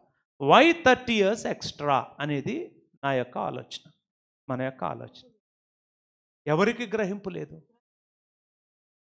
ఇశ్రాయేలీలకు గ్రహింపు లేదు. ఓకే, ఇంకెవరికైనా గ్రహింపు లేదా? మోషేకి గ్రహింపు. 390 అవుతూ ఉండగానే దేవుడు మోషేను ఇశ్రాయేలీల పట్ల భారం కలిగిస్తూ ప్రారంభించాడు. 390 అవుతుంది. ఇంకొక నెక్స్ట్ 10 yearsలో దేవుడు ఏం చేయబోతున్నాడు? మోషేను సంపూర్ణంగా ఎక్విప్ చేసి అంతా కూడా దైవజనుడిగా చేసి, మోషే తనకు 50 సంవత్సరాల వయసులో ఇశ్రాయేలుని తీసుకొని బయలుదేరాలి అకార్డింగ్ టు గాడ్స్ క్యాలెండర్. వాళ్ళు ఎంత సొత్తుతో బయలుదేరతారో, వాళ్ళు ఎలా బయలుదేరతారో కూడా చెప్పిన దేవుడు, నా వల్ల కాకెళ్ళ 30 సంవత్సరాలు కూర్చోబెట్టే, ఇప్పుడు నా వల్ల కాదు, నాకు శక్తి లేదంటాడా? అనడు. అదే ఫరో పరిపాలిస్తున్నాడు, అదే ప్రపంచం, అదే లోకం అంతా. కానీ ఒక్క వ్యక్తికి ఏం లేకపోయింది? గ్రహింపు లేకపోయింది. బయటికి వెళ్ళాడు. బయటికి వెళ్ళగానే ఇద్దరు, ఒక హెబ్రీయుడిని ఐగుప్తుడు కొడుతున్నాడంట. ఈయనకేమి వచ్చేసింది? ఆవేశం వచ్చేసింది. మనకేమొస్తుంది? ఎవరన్నా మన వాళ్ళని ఎవరన్నా ఏమన్నా అంటే ఆవేశం పొడుచుకొచ్చేస్తుంది. నా వాళ్ళని అంటారా? అవసరమైతే ఫోన్ చేసి రప్పించేస్తాం ఒక బెటాలియన్ని కదా. ఆవేశం వచ్చేస్తుంది. ఆవేశం, అదే ఆవేశం వచ్చింది. సరే కప్పెట్టేశాడు, ఆవేశం కొంచెం తగ్గింది, వెళ్ళాడు. రెండో రోజు హెబ్రీయులు ఇద్దరు పోట్లాడుకుంటున్నారంట. మళ్ళీ ఏం వచ్చేసింది? ఆవేశం రాలా. అరే బాబు, ఎందుకురా మనం హెబ్రీయులు గారా, ఎందుకురా పోట్లాడుకుంటున్నారు? పోట్లాడుకోకూడదురా నానా అంటున్నాడు. అబ్బో భలే బుద్ధి చెబుతున్నావే. నిన్న ఆవేశం వచ్చింది, వాళ్ళ ఆలోచన వచ్చింది దీనికి. కానీ ఏం రాలేదు? గ్రహింపు. నేను దేవుని చేతుల్లో ఉండాలి, దేవుడు నన్ను వాడుకోవాలి, అప్పటి వరకు నేను మౌనముగా ఉండాలి అనే గ్రహింపు రావాలి. రాక రెండో రోజు ఎప్పుడైతే వాడు చెప్పాడో, నిన్న ఐగుప్తుడిని చంపినట్టు మాలో ఒకరిని చంపుతావా ఏంటి అనగానే భయపడిపోయి పారిపోయాడు. ఎన్ని సంవత్సరాలు ఉండాల్సి వచ్చింది అరణ్యంలో? 40 సంవత్సరాలు ఉండాల్సి వచ్చింది. ఎన్ని సంవత్సరాలు ఉండాల్సి వచ్చిందండి? 40 సంవత్సరాల అరణ్యములో మళ్ళా దేవుని చేతిలో లేక మామ చేతి కింద 40 సంవత్సరాల తర్వాతనే దర్శించడానికి వచ్చాడు. అప్పుడు కూడా దేవునికి అతి కష్టం మీద వచ్చాడు. అతనికి గ్రహింపు ఇవ్వడానికి దేవుని ప్రాణం, తల ప్రాణం తోక్కొచ్చిందంటారు చూసారా. అంతగా కష్టపడి నిర్గమాకాండం 3వ అధ్యాయం 4వ అధ్యాయం అంతా డీల్ చేసి అప్పటికి కానీ గ్రహింపు రాలా. ఎవరికి? మోషే. చూసారా, గ్రహింపు లేకపోతే మన జీవితంలో దేవుని వాక్యమును గుర్చిన గ్రహింపు, వాక్యానికి మనం ఎలా యాక్ట్ అవ్వాలి, మనం ఎలా స్పందించాలి, వాక్యానికి ఎలా లోబడాలి, వాక్యాన్ని నా జీవితంలో ఎలా అవలంబించాలి అనే గ్రహింపు లేకపోతే ఆశీర్వాదాన్ని పోగొట్టుకుంటున్నాం. ఆశీర్వాదాలు ఆలస్యమైపోతాయి. సరే, మూడో గ్రహింపుకి వచ్చాను. మూడో గ్రహింపు చెప్పాను కదా. 4వ గ్రహింపు చూడండి, దానియేలు గ్రంథం 9:22 ఏముంది అక్కడ? ఇందాక చదివాము. అతడు నాతో మాట్లాడి ఆ సంగతి నాకు తెలియజేసి ఇట్లేను, దానియేలు నీకు గ్రహింప శక్తి ఇచ్చుటకు వచ్చాను. ఏం శక్తి ఇవ్వడానికి వచ్చాడండి? ఈ శక్తి గబ్రియేలు వచ్చిస్తే తప్ప ఇతనంతటి ఇతన ఇందాక మొదటి గ్రహింపు తనంతట తాను వచ్చింది. ఇది జనరల్ అంటే దానియేలు విషయంలో జనరల్ అండర్స్టాండింగ్. అంతకుముందు మనం గ్రహింపు నిజమైన దేవుడు యెహోవాయే అనే గ్రహింపు, లేక మనకైతే యేసు ప్రభు రక్షకుడు అనే గ్రహింపు. మనంతట మనకి పరిశుద్ధాత్మ దేవుడు కార్యం చేశాడు, మనోనేత్రాలు తెలిగించాడు, వచ్చింది. రెండవది పరిశుద్ధంగా బ్రతకడానికి దేవుని చిత్తమే చేయడానికి గ్రహింపు దానియేలుకు వచ్చింది. ఆ తర్వాత లేఖనముల గ్రహింపు కూడా దానియేలు చాలా జాగ్రత్తగా పొందుకున్నాడు. కానీ ఈ గ్రహింపు, ఇప్పుడు నేను చెప్పే రెండు గ్రహింపులు ఎవరు మాత్రమే ఇస్తున్నారు? దేవుడు. చూడండి ఏం గ్రహింపు. నీవు బహుప్రియుడవు గనుక నీవు విజ్ఞాపన చేయనారంభించినప్పుడు ఈ సంగతిని నాకు చెప్పుటకు వెళ్ళవలెనని ఆజ్ఞాయను. ఆ సంగతి గబ్రియేలు చెప్పినప్పుడు మాత్రమే గ్రహింపు. ఇది ప్రవచనముల గ్రహింపు అనండి గట్టిగా. ప్రవచనముల గ్రహింపు, గట్టిగా చెప్పండి. ప్రవచనముల గ్రహింపు. ఈ ప్రవచనముల గ్రహింపు అనేది జరగబోయే విషయాలను గూర్చిన గ్రహింపు అనేది దేవుడు అనుగ్రహిస్తున్నాడు దానియేలుకి. ఆ గ్రహింపు కూడా మనం పొందవచ్చు. తర్వాత నెక్స్ట్ చూడండి పరిశుద్ధాత్మ దేవుడు మనకి ప్రవచన వరాన్ని రోజిస్తూ ఉన్నాడు. అలాగే ప్రవచనములను ప్రవచన కృపిస్తూ ఉన్నాడు, ప్రవచన యొక్క పరిచర్య ఇస్తూ ఉన్నాడు, ప్రవక్తలను ఇస్తూ ఉన్నాడు. అలాగే మనకు కూడా లేఖనముల యొక్క ప్రవచనాలను గ్రహించే కృప దేవుడిస్తే గ్రహిస్తాం. దర్శనములను గ్రహించే గ్రహింపు కూడా దేవుడు మనకిచ్చునుగాక. ఇది ఆ గ్రహింపు అన్నమాట. ఇకపోతే 10వ అధ్యాయం మొదటి వచనం చదవండి. 10వ అధ్యాయం మొదటి వచనం. పారసీక రాజుకు కోరెషు పరిపాలన కాలములో 3వ సంవత్సరమున బెల్తెషాజరు అను దానియేలునకు ఒక సంగతి బయలుపరచబడెను. గొప్ప యుద్ధము జరుగునన్న ఆ సంగతి నిజమే. దానియేలు దాన్ని గ్రహించెను. చప్పట్లు కొట్టి స్తోత్రం చేయండి. దానియేలు దాన్ని గ్రహించెను. హల్లెలూయా. దానియేలు గ్రహించకపోతే ఈ భూమి మీద ఆ సమయంలో ఇంకెవ్వరు గ్రహించడానికి అవకాశమే లేదు. యెహెజ్కేలు కొంతవరకు గ్రహించాడు, ఇర్మియా కొంతవరకు గ్రహించాడు, యెషయా కొంతవరకు గ్రహించాడు. కానీ దానియేలు ఎక్కడి వరకు గ్రహించాడు? సంపూర్ణముగా అంత్యదినముల యందు జరగబోవు సంగతులను సహా గ్రహించే స్థితి దేవుడు దానియేలుకి ఇచ్చాడు. ప్రతిదీ గ్రహింపు అని ఉంది, ఇంగ్లీష్లో అండర్స్టాండింగ్ అని ఉంది, లేక పర్సీవ్డ్ అని ఉంటుంది. గ్రహించాడు. ఈ గ్రహింపు లేకపోతే ఈరోజు మన దగ్గర దానియేలు గ్రంథమే ఉండేది కాదు. దానియేలు గ్రంథంలో ఏమున్నాయో ప్రకటన గ్రంథంలో అవే ఉన్నాయి. దానియేలు గ్రంథంలో 10 కొమ్ములు ఉంటే ప్రకటన గ్రంథంలో కూడా 10 కొమ్ములే ఉన్నాయి. దానియేలు గ్రంథంలో 7 రాజ్యాలు ఉంటే ప్రకటన గ్రంథంలో కూడా 10 రాజ్యాలు ఉన్నాయి. ఇన్ని సంవత్సరాల తర్వాత సుమారు 500 సంవత్సరాలు 600 సంవత్సరాల తర్వాత పద్మాసు దీపంలో కూడా అదే దేవుడు చూపించాడు. ఎందుకు? ఆయనలో మార్పు ఉండదు, ఆయన ప్రణాళికల్లో మార్పు ఉండదు, ఆయన క్యాలెండర్లో మార్పు ఉండదు. కనుక దేవుడు దానియేలుకు చూపించాడు. మళ్ళీ యోహానుకు ఎందుకు చూపించడం? ఎందుకంటే యోహానుకు కూడా చూపిస్తే ఆ కాలములో ఉన్న సంఘములు మొదలుకొని ఈ కాలంలో ఉన్న మన వరకు ప్రకటన గ్రంథాన్ని బట్టి, దానియేలు గ్రంథాన్ని బట్టి ఈ జీవితంలో ఎలా జీవించి దేవుని రాకడ కొరకు సిద్ధపడాలో మనకు గ్రహింపు ఉంటుందని.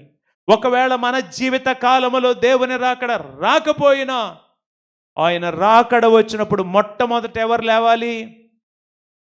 అప్పటి వరకు చనిపోయిన వారు మొదట లేవాలి. ఆ మీదట సజీవులు అయిన వారు దేవుని దగ్గరికి వెళ్ళాలి. చనిపోయిన నీవు గ్రహింపు లేకుండా చనిపోతే దానివల్ల ఉపయోగం ఏమైనా ఉందా? కాబట్టి 5 గ్రహింపులు దానియేలుకు దేవుడిచ్చాడు. సంఘానికి ఆది సంఘం మొదలుకొని ఈ రోజు వరకు 5 గ్రహింపులు దేవుడిచ్చాడు. అపోస్తలులకు ఇచ్చాడా? గ్రహింపు ఇవ్వలేదండి. ఆది అపోస్తలు 12 మందికి 5 గ్రహింపులు ఉండుంటాయా? లేకపోతే 1, 2, 3 ఉండుంటాయా? గట్టిగా చెప్పాలి. పద్మాసు దీపంలో యోహానికి 5 గ్రహింపులు ఉన్నాయా? 1, 2 ఉండుంటాయి అంటారా? 5 గ్రహింపులు. ఆది సంఘానికి 5 గ్రహింపులు ఉండాలని దేవుడు కోరుకున్నాడా? కోరుకోలేదా? ఈవెన్ AD 90లో ఆ సమయంలో ఉన్న 7 సంఘాలు ఏవైతే ఉన్నాయో, ఎఫెసు మొదలుకొని స్ముర్ణ మొదలుకొని కింద అన్ని చూసి లవొదికయ వరకు ఆ 7 సంఘాలకి గ్రహింపు కావాలి అని కోరుకున్నాడా? మీ బ్రతుకు ఎలా ఉందో గ్రహించుకోకపోయినా పర్వాలేదు లేరా అన్నాడా? గట్టిగా చెప్పాలి. 5 గ్రహింపులు కూడా నీకు అవసరమే. మొదటి 3 గ్రహింపులు నీకు అత్యవసరం. మిగతా 2 గ్రహింపులు నీవు కలిగి ఉంటే దేవుని ఉద్దేశంలో నిలబడి దేవుని ప్రణాళికలో ఒక పాత్రగా వాడబడతావు. దేవుని ఉద్దేశాలు నెరవేర్చిన వాడవవుతావు. నీ తరములో ఒక నూతన తరాన్ని దేవుని కొరకు లేవనెత్తిన వాడవవుతావు. అలాంటి 5 గ్రహింపులు దేవుడు మనకు అనుగ్రహించునుగాక. మిగతా విషయాల తర్వాత ప్రార్థన చేసి మనం ధ్యానిద్దాం, ప్రార్థన చేసుకుందాం. లేచి నిలబడండి. 5వ గ్రహింపు ఏమి గ్రహింపు? సూపర్ న్యాచురల్ అండర్స్టాండింగ్, అసాధారణమైన గ్రహింపు. ఏం గ్రహింపు అంటే ఒక గొప్ప యుద్ధము జరగబోతోంది అనే గ్రహింపు. నీ చుట్టూ ఏ చీకటి శక్తులు ఉన్నాయో వాటిని చూసే గ్రహింపు 5వ గ్రహింపు. నీ మీద ఏమి పని చేస్తున్నాయో చూసే గ్రహింపు, చూసే కన్నులు 5వ గ్రహింపు. అపోస్తులైన పౌలు ఈ గ్రహింపు తప్పక కలిగి ఉన్నాడు. సాతాను తంత్రములు మనమును ఎరుగని వారము కాము అని చెప్తున్నాడు. మన పోరాటము శరీర సంబంధులతో, శరీరులతో కాదు, రక్త మాంసములతో కాదు, అంధకార మండలమందున్న దురాత్మల సమూహముతో, లోకనాథులతో మన యొక్క పోరాటం సుమా అనే గ్రహింపు కలిగి ఉన్నాడు. అదే గ్రహింపు మనం కలిగి ఉండాలి. సూపర్ న్యాచురల్ అండర్స్టాండింగ్ దేవుని దగ్గర నుంచి పొందుకోవాలి. పరిశుద్ధాత్మ దేవుడు నీకు ఇవ్వడానికి సిద్ధంగా ఉన్నాడు. పౌలుకిచ్చిన దేవుడు నీకు ఇవ్వడానికి సిద్ధంగా ఉన్నాడు. ఆది సంగమునకిచ్చిన దేవుడు నీకు ఇవ్వడానికి సిద్ధంగా ఉన్నాడు. గ్రహింపు లేని బ్రతుకొద్దు. గ్రహింపు లేని బ్రతుకు ఆ దున్నపోతు మీద వానబడినట్టే. నీ ఆత్మీయ జీవితం ఏమైనా అలా గడిచిపోతుందేమో ఆలోచన చేసుకో.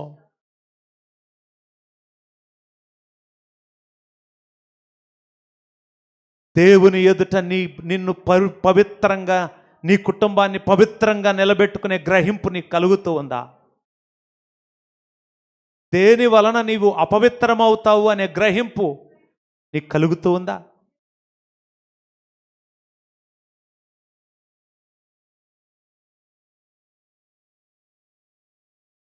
బైబిల్ గ్రంథంలోని ప్రతి పుస్తకం నేను గ్రహించాలి, నేను అర్థం చేసుకోవాలి.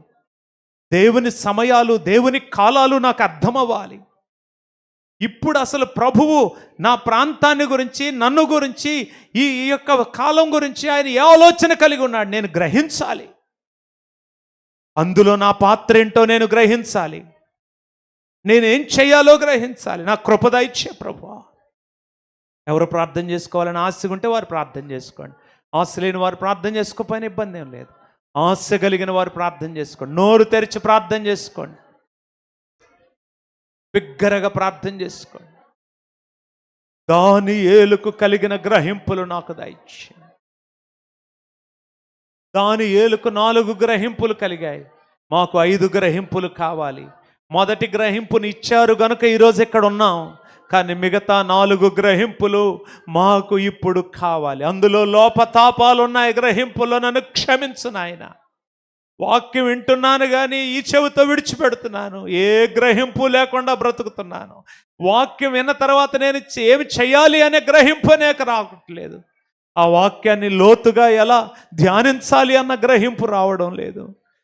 అయ్యో, అసలు బైబిల్లో ఎక్కడ ఏది ఉంది దైవ సేవకుని నోట్లో నుండి రావడం కంటే ముందు నేను తెరిచిపెట్టుకోవాలి అనే ఆ స్టఫ్ నాకు కావాలి నాయన. ఆ సరుకు లేని దౌర్భాగ్యమైన జీవితం అయ్యా మాది. ప్రభువా దయచేసి కనికరించండి, దయచేసి కనికరించండి. సరుకు లేదు నాయన, గ్రహింపు లేదు, సరుకు లేదు నాయన. క్షమించండి ప్రభువా. వాక్యములో ఎక్కడేముందో తెలియని బ్రతుకులయ్యా.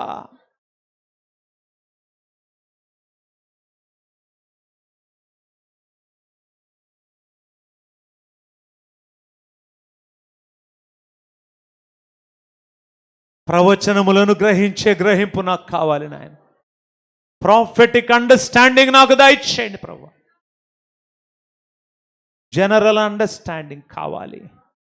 స్క్రిప్చరల్ అండర్స్టాండింగ్ కావాలి, ప్రాఫిటిక్ అండర్స్టాండింగ్ కావాలి, సూపర్ న్యాచురల్ అండర్స్టాండింగ్ కావాలి.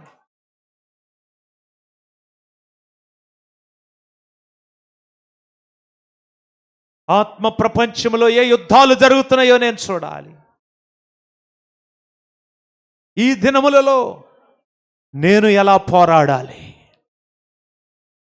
నేను పరిశుద్ధాత్మకు ఎలా సహకరించాలనే గ్రహింపు నాకు కావాలి.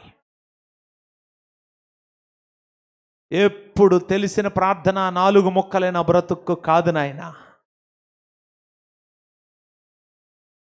గ్రహింపుతో ప్రార్థన చేసే కృప నాకు దయచేయండి. గ్రహింపుతో ప్రార్థన చేసే కృప నాకు దయచేయండి.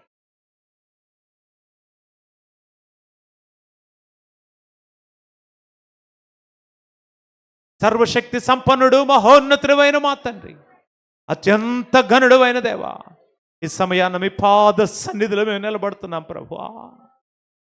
మాతో మీరు మాట్లాడిన మాటలన్నిటిని బట్టి వందనాలు. ఈ రోజు మొదలుకొని ఈ వారమంతయు ఈ వాక్యము మీద ఈరోజు మందిరంలోనికి వచ్చిన ప్రతి ఒక్కరూ కూడా మరలా ధ్యానించి లోతైన గ్రహింపులోనికి వెళ్ళే కృప దయచేయండి. గ్రహింపు ప్రతి ఒక్కరిని ప్లాన్ ఆఫ్ యాక్షన్లోనికి నడిపించును గాక. గ్రహించి దానిని బట్టి ఏం తీర్మానం చేసుకోవాలి. దానియేలు గ్రహించాడు, నేను రాజు భోజనాన్ని ముట్టనని తీర్మానం చేసుకున్నాడు. లేఖనములను గ్రహించాడు, నేను ఇప్పుడు ఉపవాసం ఉండి ప్రజల పాపములు ఒప్పుకోవాలని గ్రహించాడు. ప్రాఫిటిక్ క్యాలెండర్ అర్థం చేసుకుని గ్రహించాడు.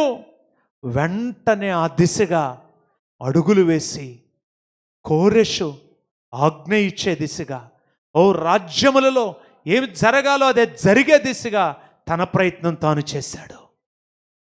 అసాధారణమైన వాటిని గ్రహించాడు.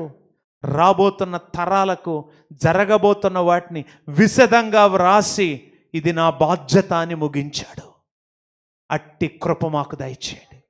గ్రహింపుతో పాటు ఏ బాధ్యతను మీరు మాకు ఇస్తున్నారో ఆ బాధ్యత మేము చేపట్టే కృప దయచేయండి. సంఘము చేపట్టే కృప దయచేయండి. అయ్యా, గవర్నమెంట్ యొక్క హెడ్ ఆఫీస్ పరలోకములో ఉంటే బ్రాంచ్ ఆఫీస్ ఇక్కడ సియోను మందిర్లో ఉందని మేము గ్రహించుకునే కృప దయచేయండి. మా వ్యక్తిగతంగా మా ఇంట్లో ఉంది అనే గ్రహించుకునే కృప మాకు దయచేయండి. ఎందుకు వస్తున్నామో ఎందుకు వెళ్తున్నామో తెలియని గ్రహింపు లేని దుస్థితి తీసివేయండి. ఆదివారం ఒక రోజు వస్తే చాలే అనుకునే దౌర్భాగ్యమైన స్థితి తీసివేయండి. గ్రహింపుతో కూడిన భక్తిలోనికి వచ్చే కృప దయచేయండి. బాధ్యతతో కూడిన భక్తిలోనికి వచ్చే కృప దయచేయండి. అదే అసలైన ఉజ్జీవములో మమ్మల్ని నిలబెడుతుంది. అట్టి కృప మాకు దయచేయమని చిన్న పసి బిడ్డలు మొదలుకొని గ్రహింపు దయచేయండి. ఇర్మియాకు బాల్యములోనే గ్రహింపడానికి మీరు వచ్చారయ్యా. అట్టి కృప మాకు కావాలి అయ్యా. నాయన యూత్లో ప్రాఫిట్స్ మాకు కావాలి. చిన్నపిల్లల్లో చిల్డ్రన్లో ప్రాఫిట్స్ మాకు కావాలి ప్రభువా. స్పిరిచువల్ అండర్స్టాండింగ్ కలిగిన బిడ్డలు మా కుటుంబాల్లో లేవాలి. మా తరములో అందరూ కూడా గ్రహింపు కలిగిన వారుగా మారాలి. ఒక నూతన తరాన్ని మీ రాకడ కొరకు మేము సిద్ధపరచాలి. గ్రహింపుతో ముందుకు సాగే కృప దయచేయండి. మా పరిచర్యలను గుర్చిన గ్రహింపు మాకు దయచేయండి. మా బాధ్యతలను గుర్చిన గ్రహింపు మాకు దయచేయండి. మేము చేస్తున్న పని మిక్కిలి గొప్పది అనే గ్రహింపు మాకు నెహెమ్యాలాగా దయచేయండి ప్రభు. అని యేసుక్రీస్తు నామములో అడిగి వేడుకొని పొంది ఉన్నాము మా పరమ తండ్రి, ఆమేన్. మన తండ్రి అయిన దేవుని ప్రేమ, ప్రభు అని యేసుక్రీస్తు వారి కృప, పరిశుద్ధాత్మ దేవుని అన్యోన్య సన్నిధి, సహవాసము, కృప, శక్తి మనందరికీ తోడై ఉండి నడిపించును గాక. అందరూ కలిసి బిగ్గరగా ఆమేన్ అందామా? ఆమేన్. అందరూ కలిసి బిగ్గరగా యేసు రక్తమే జయం, సిలువ రక్తమే జయం, ప్రభు అయిన యేసుక్రీస్తు నామములో సంపూర్ణ విజయము కలుగును గాక. అపవాది శక్తులకు అనంత నాశనము కలుగును గాక. ఆమేన్. హల్లెలూయా. అందరికి వందనాలు. దేవుడు మిమ్మల్ని దీవించును గాక. పిల్లలందరూ మర్చిపోకుండా ఎప్పుడు రావాలి? శనివారం ఉదయం 9 గంటల క్లాస్ స్టార్ట్ అవుతుంది సండే స్కూల్. అంటే 8:50 లోపుగా మీ తల్లిదండ్రులను తీసుకొని మీరు ఎక్కడికి వాళ్ళు దింపేటట్లు చూసుకోవాలి. దయచేసి గమనించండి. అందరూ కూడా ప్రతి ఒక్కరికి ప్రత్యేకమైన వందనాలు. God bless you. రెండవ ఆరాధనకి మనం వేగంగా సిద్ధపరుద్దాం సమయాన్ని అన్నిటినీ.